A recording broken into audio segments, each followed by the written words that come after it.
And obviously, customers get a smoother experience, and operators are seeing higher average transaction values. So the whole stores become this natural impulse zone where people feel more relaxed and they are treating themselves.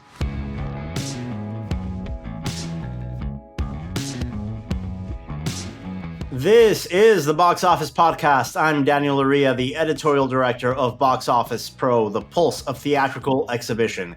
Here once again with my colleague and co-host, Russ Fischer from the Box Office Studios. And in this special CineEurope edition of the podcast, we've got two very special guests. From Coca-Cola HBC, we've got Dominic Donylal talking about frictionless retail, how these sort of automated experiences going into a cinema without having any interaction with cashiers, how that's evolving in the movie theater space. A really interesting conversation giving us insight as to Coca-Cola's talking points at CineEurope. That's coming up later on in this episode. And then to close up this special CineEurope edition, we've got our friend and colleague, Julien Marcel, the CEO of CineGroup and Box Office Pro France, interviewing Pathé Cinemas president, Jérôme Seydoux. That is the largest French circuit and the fourth largest exhibition chain in Europe. A special English language interview from Julien and Jérôme coming up to close up this week's episode. But before then, we've got box office and news to go over. Russ, welcome back to the podcast. We both took last week off in what's proved to be a busy summer for both of us. Yeah, thanks. It's nice to be back. It's nice to be busy. And yeah, I just need to make more time to go to the movies. I was going to ask, have you made it out to see Mission Impossible yet? No, I haven't. And, you know, some of it, that just has to do with the fact that I live a lot further from a theater where I would like to go see a movie like that. And it's a much bigger time commitment. And like I had friends in town last weekend and, you know, there's just been a bunch of stuff where it's kind of like making time has been surprisingly difficult over the past 2 months. And I'm embarrassed that I haven't seen Mission yet and kind of sad because I don't want to miss it theatrically. And I'm getting close to the close of that window. So maybe I can go catch it this week. You won't have, I think, too many challenges. The movie's holding pretty well here in North America. A number of titles did really well last weekend, Russ. We had coming up in first place an opening weekend debut of $83.7 million for the How to Train Your Dragon live action remake. A nice Father's Day surprise. Of course, if we compare the year-over-year numbers, this is the equivalent weekend to Pixar's Inside Out 2 release last year. That's an unfair comparison to look at it that way. But I think low to mid 80s, How to Train Your Dragon coming out with basically a shot-for-shot remake. Gus Van Sant couldn't pull that off with Psycho. I'm not going to complain. Yeah, well, I mean, it helps that the same guy who directed the animated movies is making this one. Maybe that gives it a sense of continuity and a feeling of sameness, which kind of sounds demeaning, but people are clearly responding to this. You know, it's a cinema score, word of mouth on the movie from fans is good. And I think even people who were ready to kind of dog it for being a little superfluous or something, you know, you're still won over by those characters and the dragons and the whole scenario. So it's like, yeah, there's something in there that maybe it's not particularly imaginative in the scale of approach to movies, but it's clearly working. Working very well. We expect that title to keep the number one spot at the box office this coming weekend. It'll have a lot of competition, but before we get to the new releases, we do have to mention from A24 coming in a surprising third place finish, director Cillian Song's sophomore feature, Materialists, a romantic comedy opening in over 2,800 screens to $12 million, well above any forecasting for that title, upsetting a number of other movies for that spot. Great news for A24, and I got to tell you, Russ, I did not see this coming. Materialists nearly getting to that 15 million total of something like Friendship in opening weekend alone. That's great news for something like this. It really is. And it's like Past Lives, which is her first movie. Past Lives did extremely well. You know, it was a great word of mouth movie. It was one of those movies that everybody was talking about in a lot of circles. And, it had a big awards presence and, it was nominated for Best Picture and the whole thing. So it's like that movie did really well. And it's impressive that A24 was able to build on what people know about past lives and to push Materialists forward in a way that clearly really resonates with audiences. Yeah, we definitely saw that backed up by the numbers on opening weekend alone. What did you feel about Past Lives? I saw Past Lives a little late. And so when I did, it was kind of like, okay, I would like to have been able to see this divorced from everything that I heard about it. But I understand why people responded to it in the way that they did. And I think it's a really good movie. And I haven't seen Materialists yet, but, just from what I know about it, it's easy to understand why maybe this is hitting some of the same triggers. Plus, I mean, Pedro Pascal doing something that's a little different from what we've been seeing Pedro Pascal doing, really nice. And people do really like Dakota Johnson as well. So, and Chris Evans. So it's like, that's a nice cast trio to land for this movie. I was at first really shocked at the amount of money this movie made, in part because I hadn't realized it was on as many screens as it is. And then when I saw that it was on 2,800 screens, that became the shocking thing. It's like, oh man, they're really pushing this in a way that I would not have expected. And so it's nice to see that it's working. On the disappointing side last weekend, however, we had the spin-off title from the world of John Wick, Ballerina from Lionsgate, tumble all the way down to 5th place in its sophomore frame, a 62% drop, 9.4 million. That is despite strong cinema scores and strong reviews from that movie. Underwhelming $25 billion debut and a concerning second week drop pretty much puts a nail in a coffin for any further expansion of this John Wick universe. And I don't think that's a bad thing. And that's coming from a big fan of that franchise. Did we need a TV show on Peacock? I'm not sure we did. Did we need this movie? I'm not sure we did. As good as it was, as entertaining as it was, I have to be very upfront. As a parent of a 2-year-old, I don't get much sleep. I fell asleep an hour into the film, got up and went home because I wanted to sleep. I will catch up with it later. That's nothing against the film. That's just a reflection of where I am in life. But it didn't keep me in my seat, and it didn't bring enough people into the theaters to begin with. Yeah, I mean, Ballerina is one of those interesting things where, like you said, strong cinema score, the reviews are good, the word of mouth is good. The people who see it generally seem to like it well enough, even if they're not in love with it. But it's like, is this a word of mouth failure? Or is, there's another gap here where, do people just not know this movie exists? Did they assume that it was a TV series somewhere, which is like not the most unreasonable expectation at this point?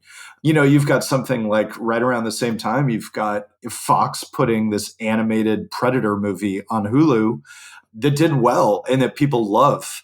And obviously they learned from what happened with that movie Prey a couple of years ago. They're putting a new Predator movie in theaters as well. But it's sort of like when you've got these genre movies, and a lot of times now, even when they're really good and you think they could have theatrical debuts, they're going to streaming. So then something like Ballerina comes along and it's like, wait, where can I see this again? And I wonder about the degree of consumer confusion there, just not knowing what it is and or where it is.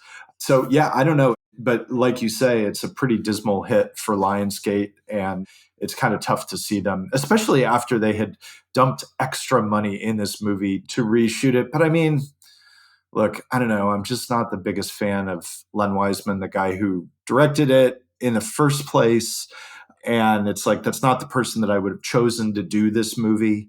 And whatever, I'm not the producer. I don't get to make that choice. But, I wonder about some of the stuff there. It's like if they had just approached it a little differently from the beginning, or been willing to get the John Wick team to commit in a different way from day one, if it would have been a different scenario.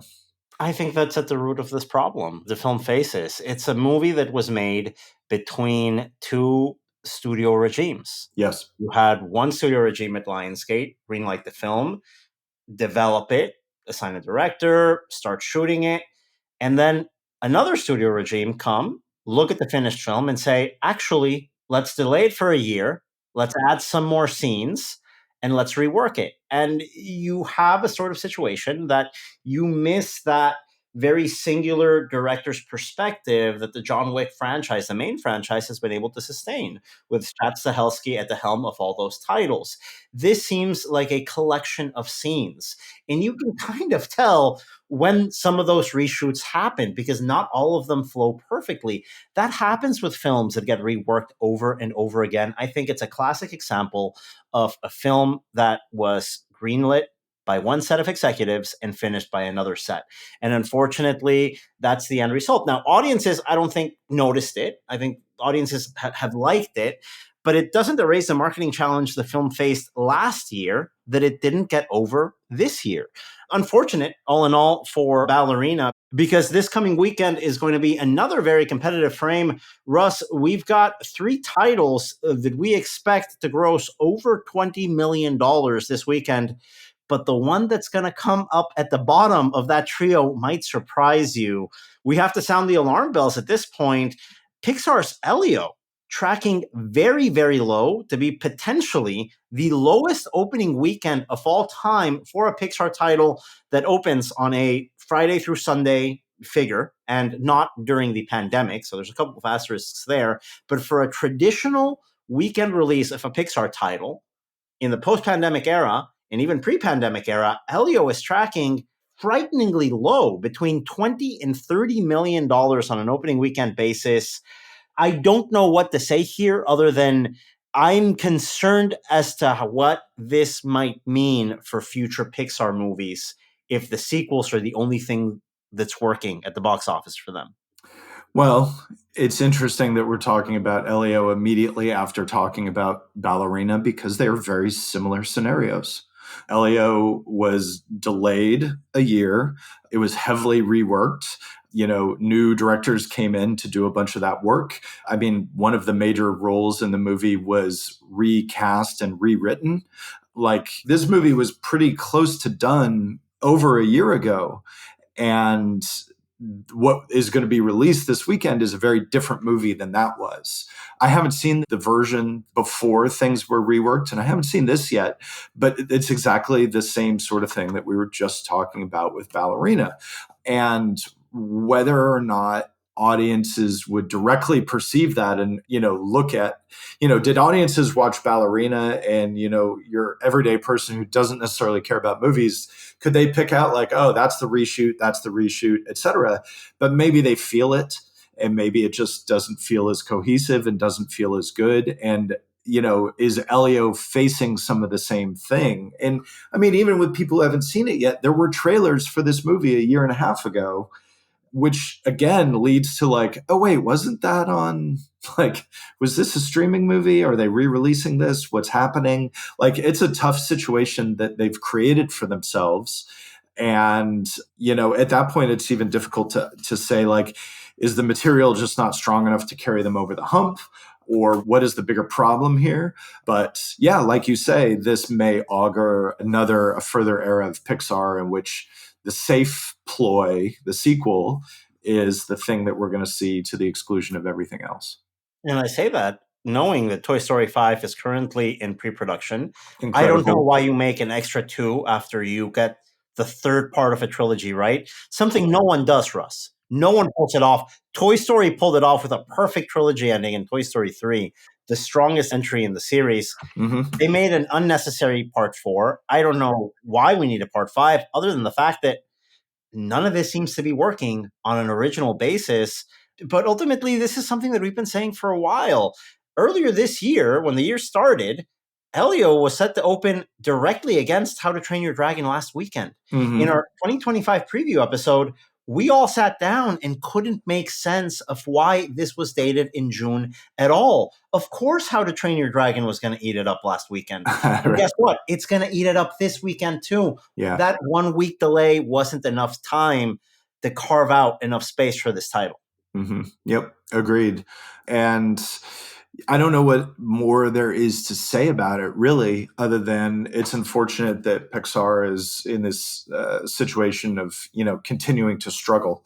You'd like to see them be able to hit things a lot stronger for a whole variety of reasons, from a creative perspective, but also a business perspective. When Pixar was long one of the reliable tent poles, and that's cracking a little bit. Yeah, More than a brand little alone bit. isn't cutting it. Brand alone isn't enough to get people. And that also applies to Marvel, by the way. Disney's had a very up and down year through their established franchises. And I'm going to say this right now. If Disney thinks it can get away with a half-assed Star Wars, they're going to find out the hard way they can't. Because you can't command audiences to an event when that event happens 5 times a year on your streaming platform. There's no way you can sustain it. Well, the good news here coming up this weekend among new releases is Sony's 28 years later tracking fantastically well right now. We are expecting an opening weekend above $35 million, and we actually expect it to be competitive against How to Train Your Dragon, which we do expect to top out this coming weekend. But to be honest, it hasn't been 28 years since the original 28 Days Later came out. Back when was that? 2000? Pretty close. Almost, right? Pretty close, yeah. But the influence of this movie has been seminal for the zombie genre, which it can feel a little bit like it's had its day, to be perfectly honest, between all the TV series, video games, and other films that have come out. But on the trailer alone, this seems to be something different within a genre that has always, or subgenre that has always reinvented itself. That is the zombie movie. I cannot wait to see this. I'm actually going to see this on opening weekend. 28 Days Later in 2002 was, it's a couple of things, right? It's a reinvention. Well, not a reinvention, but, a very, at the time, fresh feeling take on zombies. It was shot on digital video, which at the time was really kind of eye-opening, and now kind of makes it a problem because I don't know if you've tried to watch 28 Days Later on a modern television, but it kind of looks like ass, right? Like, it's low resolution, it's a little difficult to see what's going on, and it's like, and there's no way to improve that. Like, that is a limitation of the medium on which it was shot. I know. I'm like that with a lot of the movies in that era, in those like 2000s movies. Totally. Video. Inland Empire, I tried to see it for the first time on Criterion Channel. Lynch visually is so strong that it pained me to see something that looked so poor. And I know it's on purpose. I know it's part of the artifice. I still wasn't in the bag for it. I will give you a flip side here. Collateral still stands. As a film that was shot in digital video, Collateral still looks damn good. Collateral, but there's also a difference. Like 28 Days Later was shot on like basically consumer equipment, a bunch of the Canon XL1s, like, not a fancy camera. Obviously, they probably had better lenses than a lot of people would use, but Collateral was filmed, on more advanced cameras, on cameras that were designed for cinema. I agree. Collateral is an amazing looking movie. I'm not as much a fan of, say, Public Enemies, where I think what Man did with Collateral doesn't translate as well to Public Enemies. I get in fights with people about that. Anyway, the point is that it's also that for a while, 28 Days Later was kind of hard to see, which is rare in this era. And often that means that movies just get forgotten. But with a film like 28 Days Later, where it had a big effect at the time, it's an early movie for Cillian Murphy, who's had big moments over the last few years, thanks to films like Oppenheimer, and thanks to like Peaky Blinders and stuff like that. Like, Murphy's profile has only risen, which has sustained interest in 28 Days Later, despite it being unavailable. So there's a little bit of a mystique there that would not be the case with some other kind of movie. And so I think that makes this new film have an appeal that is entirely organic, impossible to manufacture. And, it creates a unique moment that I think the studio has been good at capitalizing on so far. Yeah, completely agree. And we see the tracking very competitive for this title as a result. $35 million plus on opening weekend. I think we could see something in the 40s if this takes off. Yeah, it's one of those where it's entirely, to me, it's easy to see this being the kind of surprise that like Final Destination was, right? Mm-hmm. I think that makes sense. Definitely.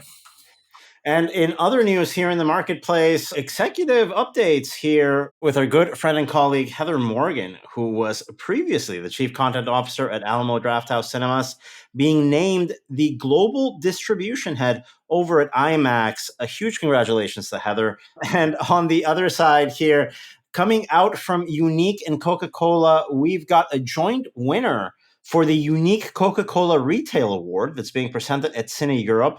That is going to Odeon Cinema Group and Pathé Cinemas France this year. To find out more about that award, you can visit our website, boxofficepro.com, where you will find the news story on this topic. And to learn more about retail solutions and innovations at the concession stand, coming up after this commercial break is my interview with Dominic Donylal from Coca-Cola HBC, speaking about frictionless retail and how AI and innovation is revolutionizing the cinema concession stand. That is coming up right after the break.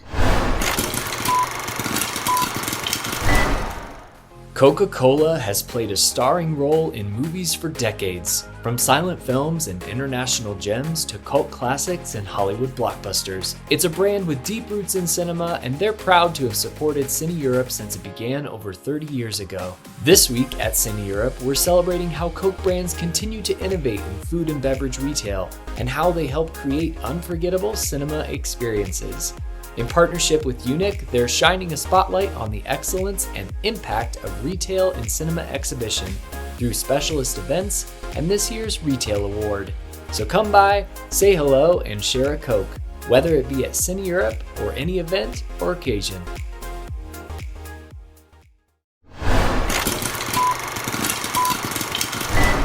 And we're back here in the feature segment of the Box Office podcast, joined today by Dominic Donylal, the head of groupwide vending and autonomous retail at Coca-Cola. A lot to talk about here, Dominic, because this is one of the biggest trends in out-of-home retail in the concessions industry. What we're talking about here, frictionless vending. But before we get started in the conversation, can you tell us a little bit about yourself? Welcome to the podcast, first time here. And what's your background here with Coca-Cola? Thank you, Daniel. I am relatively new to Coca-Cola. As you mentioned at the start, I head up the vending and autonomous retail business, been with the business for almost 4 years now. But I started my career in hotels and then moved into contract catering, retail, and then ended up in vending and autonomous retail business. So during that time, I had the opportunity to work with a lot of technology solutions, including Amazon Just Walk Out technology, as well as various unattended retail solutions. Sometimes people think about unattended retail in terms of extremes. They think about either a vending machine or the very fancy Just Walk Out stores. But there are a lot of solutions that sit in between. And I'm hoping that I can bring more clarity to all of that. Yeah, and this is a topic that is going to be discussed at CineEurope this year. So it's great to have you here on the podcast, Dominic, to talk about the topic for a lot of the exhibitors that are maybe walking around between meetings or those folks back at home listening to us. Can you give us a brief explanation on what frictionless retailing is all about? That's a great question to get us started. I will keep it simple. Frictionless retailing is really about removing all of the little obstacles between a consumer and the product they want. So what does that mean? It means no queues, no checkout counters, no delays. Just walk in, grab what you like, and off you go. Typically, this is powered by tech like computer vision and AI. But from a consumer's perspective, it's just easy. And that simplicity, that seamlessness is what today's customer expect. And one of the companies that's been leading in this space is Amazon. I'm based in New York City, and Amazon has a number of these retail stores where you just walk in, you scan your phone with your Amazon account linked, and you just walk out. For me, it's great as I'm trying to get my way through the city from one meeting to the next. I can just go in, grab what I need, and go on with my life. If I think about the cinema space, there's a lot of application here where you want to get as many people in and out, getting as many concessions so they can get comfortably with their seat without forgetting to make a purchase at your F&B stand. Now, with Coke, you guys are working with Amazon in some of this Just Walk Out project together. Could you tell me about that collaboration? If I think about Amazon, as I mentioned at the start, we are thinking extremes now. I want to make sure that we paint a picture in terms of what unattended really means. So it can be as simple as a vending machine where you go, put some coins in, or tap your credit card and take something out. Or it can be a tabletop coffee machine where you just buy your coffee, or a popcorn machine. Or it can be just walk out store like Amazon, right? So, in terms of Amazon, they bring in best in class technology solutions. So, you have the computer vision, so cameras that help track consumer purchase patterns, and along with the technology where they have weighted sensors deployed in the shop, allowing them to find exactly what a consumer took from the store. This simplicity of solution is what enables that frictionless experience for the consumers. And what sort of growth are you seeing in this concept? Because, as I mentioned, I've seen it in, let's say, retail spaces around New York City, but I haven't seen it in too many other places. Where's that growth coming from with this Just Walk Out technology? The growth is coming from all channels and verticals. So for us, it's not just cinemas. For example, my business, we operate in multiple channels. So primary and secondary education, universities, workplaces, travel retail. So it's relevant in many channels and obviously for cinemas as well. So if you think about cinemas, it's about creating a great experience, right? But nothing breaks that magic like waiting in long line for snacks and drinks and potentially missing the opening scene of your movie. Oh, Dominic, I'll skip the line if that happens. I'll be very honest with you. If I see a long line, I'm not missing the first 5 minutes, and that's at the cost of the cinema. Exactly. So this is where frictionless retail fits perfectly. And this is where Amazon, as our partner, helps with the right technology. It allows people to grab a Coke, a Costa coffee, or some popcorn and head straight in. It is fast, intuitive, and it adds to the experience rather than interrupting it. I also want to add something here. From an operations perspective, we are seeing that when customers have freedom to browse and choose at their own pace, they actually spend more in some Just Walk Out stores. So instead of just quickly ordering a popcorn and Coke at the counter, they are exploring the whole space and often treating themselves to extra snacks like M&Ms or candy bars. And obviously, customers get a smoother experience, and operators are seeing higher average transaction values. So the whole stores become this natural impulse zone where people feel more relaxed and they are treating themselves. It's great to hear that. And I love this concept because this is a great example of technology innovating in the cinema space. It's not just about projection technology. It's not just about new websites, but it's also how can we rethink what the concessions experience looks like for the consumer. So I want to follow up on that trend. Dominic, what do you see as the key elements of a successful move for an exhibitor into this sort of frictionless environment, retailing? When it comes to cinemas, what's behind the success of adopting this? There is a lot of flexibility. For larger cinemas, a full just checkout store can be amazing. So you can have drinks, snacks, merch, and even food. But for mid-size sites, a combination of smart coolers, snack cabinets, and a great self-service coffee solution works equally brilliantly. And smaller venues might just need a single dual-branded Coca-Cola or Costa coffee unit. The idea is to right-size the solution for the space and the customer flow. From my experience, there is no one-size-fits-all.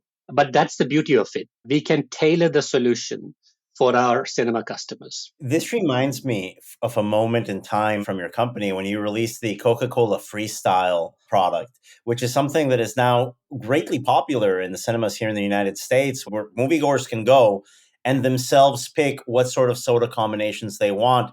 What you're suggesting here implies that there is a similar solution coming for that next generation of moviegoers. Exactly that. So this is why I was saying earlier. So customers walking into a store, tapping with their card, picking up their Coca-Cola and walking out in minutes. No queues and no fuss. That's what it's all about. and it becomes a seamless part of the total cinema experience. And it's not just about customers, right? If you think about the freestyle solution, it's also about staff members. So instead of being stuck behind a counter taking orders, they can be out on the floor helping guests, making recommendation, ensuring everything runs smoothly. It can be about making that pre-movie experience as entertaining as the film itself. I think that's super important. And it's a great part of just making something fun, right? It shouldn't be a chore having to get popcorn and a soda. It's a treat. It brings happiness, and we should make that as frictionless and pleasant as possible for the consumer. We've touched on some of these topics, but why do you think frictionless is the right sort of concept for cinemas specifically? It is that experience I just talked about, right? So typically, when you think about cinema experience, like I have a young family, we go together to cinema as a family. And then it is not a pleasant experience most often, especially for a dad. You're managing your kids, they're running around. And then sometimes one person wants a coffee, another one needs a popcorn, somebody else needs something else. And I'm looking around, these things are all around the concession area, and I have to go. You're absolutely right. Before you get to the auditorium, it's stressful for one of the parents that has to corral all the kids running around. You get to the auditorium, things are fine. You forget about the universe for 2 hours. Exactly. But before that, how do we fix that? Yes. Exactly. So this is where if you can bring everything into one place and it's one seamless experience, it makes all the difference to families. And then frictionless is not just about prior to going to movies, right? If you look at big blockbusters nowadays, they are 2.5 hours long. So you probably need a snack or a drink in between cinema as well. So can you come out very quickly for 1 minute, grab something and go back in? Is that really possible? And the answer is yes, with frictionless retail. That's a great point. It's a very specific problem I personally have. I either finish the chips of the nachos or the nacho cheese first. And I would love to be able just to run out and just purchase one more of either and go back to that 3-hour-long movie whenever I can. Now, let's talk about specifics here, because this just walk out technology is going to require, let's say, some flexibility here in the space of a cinema itself. Can we talk about the space required to install this tech? It's surprisingly flexible. We have seen great setups in as little as 2 square meters.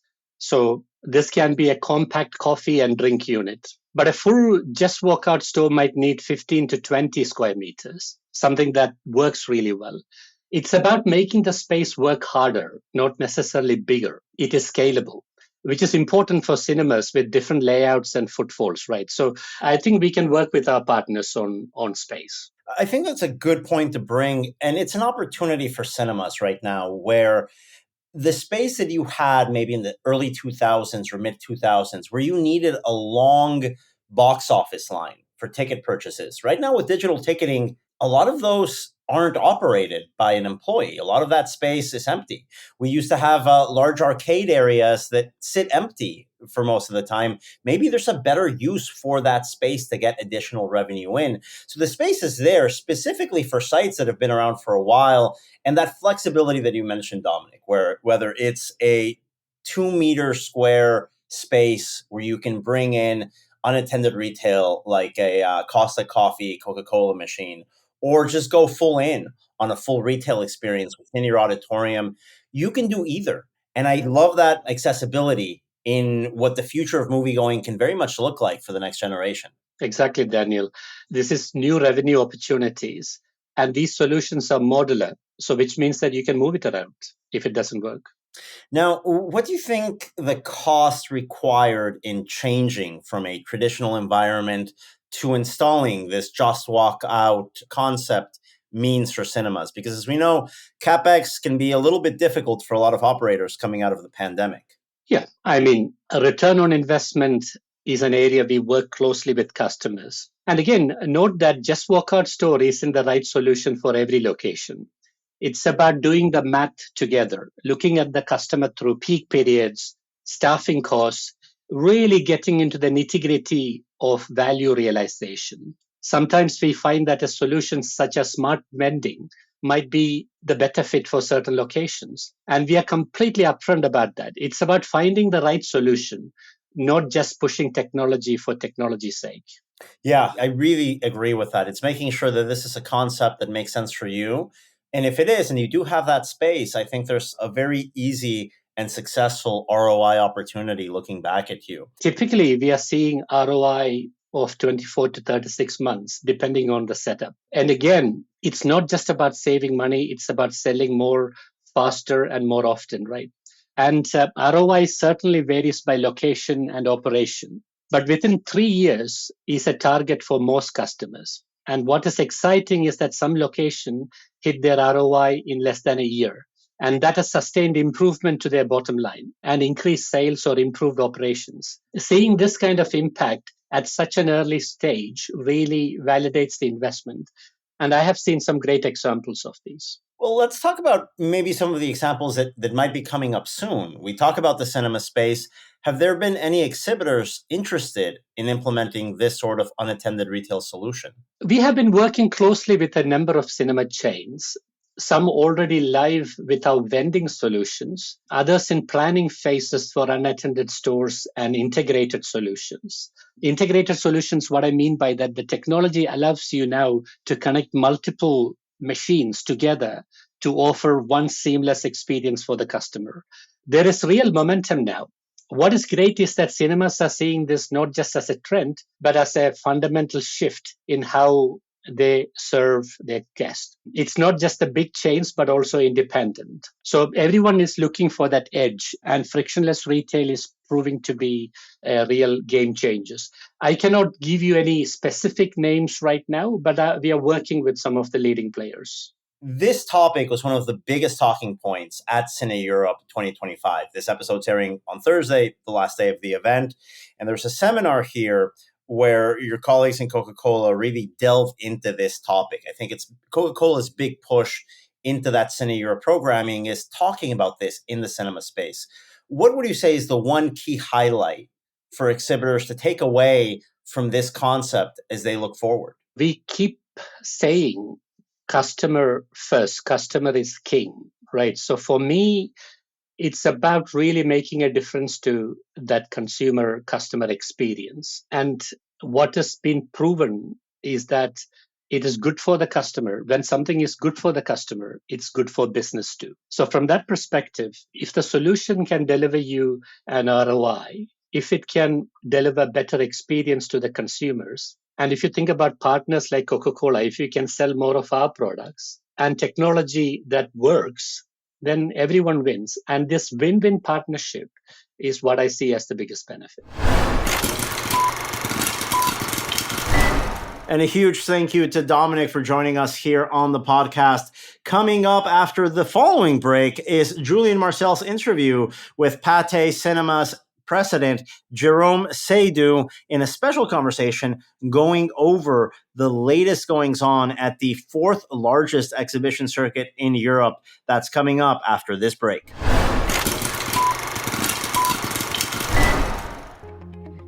Everyone's asking, what's next for cinema? What's the new thing? We've been watching films forever, and the medium's constantly changing, whether it's the type of stories we tell or the technology we use to tell them. The upcoming new technology from Christie called VDR enhances their existing CineLife real laser projectors with advanced contrast and better energy efficiency. The vivid, dramatic darks, brights, and colors stand out as a striking new reason to go to the theater. At this level of contrast, there's an extra sense of emotional connection with a film. It's a must-see for moviegoers once it debuts later this year. Christie also demonstrated VDR's capability of reducing energy consumption with an aim at sustainability and longevity. If you're curious about this upcoming technology, you can find out more at christiedigital.com/VDR.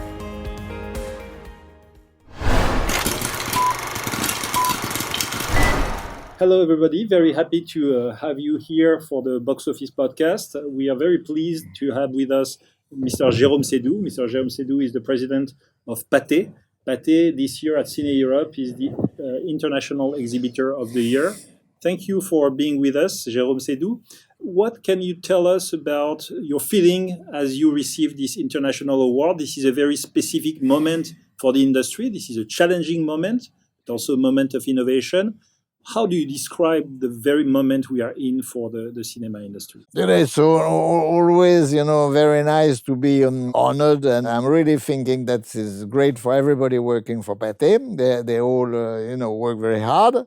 We hope to have a lot of people coming to our cinemas, and if we can work better tomorrow, we will do it. Thank you for the award. And Pathé has been a champion of transformation over the past few years. You have transformed all your ticketing into digital ticketing. You have transformed your auditoriums into premium auditoriums with 4DX, IMAX, Dolby Cinema.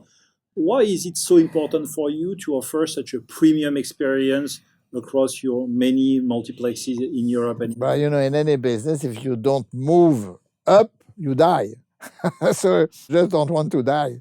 So if you want to stay alive, the problem with our business, keeping, cinema in good shape, is that it's a business which is capital intensive. So you need to invest in seats, you have to invest in screen, you have to invest in data, you have to invest everywhere. You need to do good business. If you don't do good business, then you don't invest. And if you don't invest, the future is difficult. So, Jérôme Seydoux, you took over Pathé 35 years ago, but Pathé is nearly 130 years old. What our auditors do not necessarily know is that Pathé, back in the days, was a world leader and was a the world leader. It was before the First World War. Pathé was by far number one in the world, and number one in the US, number one everywhere, number one in Russia, number one in China, number one everywhere. And you invented two key elements for the industry. I didn't invent anything. Pathé invented. That's Charles Pathé. Yeah, Charles Pathé. Yeah, it created the fact that films are rented, and the first days copies were sold to the cinema. So he invented that, and that he did something, but which didn't go international a lot, which was called in France Pathé Baby, which was, having everybody, buying a camera, having film, having even you could buy anything. And you had a service, you could receive monthly movies, etc. And it was, the service in-house before television. The mini movie theater at home. Yeah, absolutely. And it did very well. But they did everything. They were building cameras, building projectors, making the film.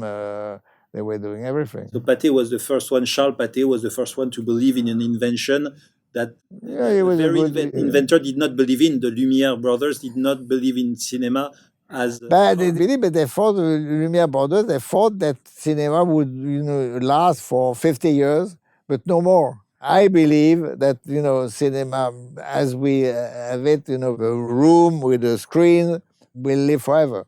And what you're honored this year for exhibition, but Pathé is more than exhibition. Pathé is a champion in cinema exhibition, in distribution, in production. And this is very specific to the French ecosystem. Do you believe that the windows that we have in France have been instrumental in the success of our industry here in France and the success of Pathé? Just for our listeners, the minimum window in France is 4 months, the minimum by law. Do you think that's a key? I think, when the window is too, it doesn't last enough, it doesn't work, it kills the cinema. But the window is not the only answer. The window is important. It is a form of protection. But the real strength is to have, movies that people want to see in cinemas. That's a real, strength. I think, the window are not enough. If we have only the windows, you can die if you don't have the movies. So it protects you, but you need the diversity to attract. You need, the key to this business is movies. It has been like that forever. And any crisis in this business, this business has had a lot of crises, any crisis came back with either better cinemas or better movies. So in a few days, you'll be on the main stage of the CCIB in Barcelona to receive this award. What will be some of the key messages you want to deliver? How do you feel about the industry? Are you optimistic? Are you anxious? What's your mindset? No, I'm optimistic, provided we make good movies. The cinema is no use if you don't have movies. And you have both the production capability and some of the best auditoriums to show them. Yeah, and by being in the two parts of the business, we try to understand a little bit of what is happening. But for me, any good movie will work very well. And then it has been, it has been demonstrated over the years, all the time. And any great movie deserves a big screen?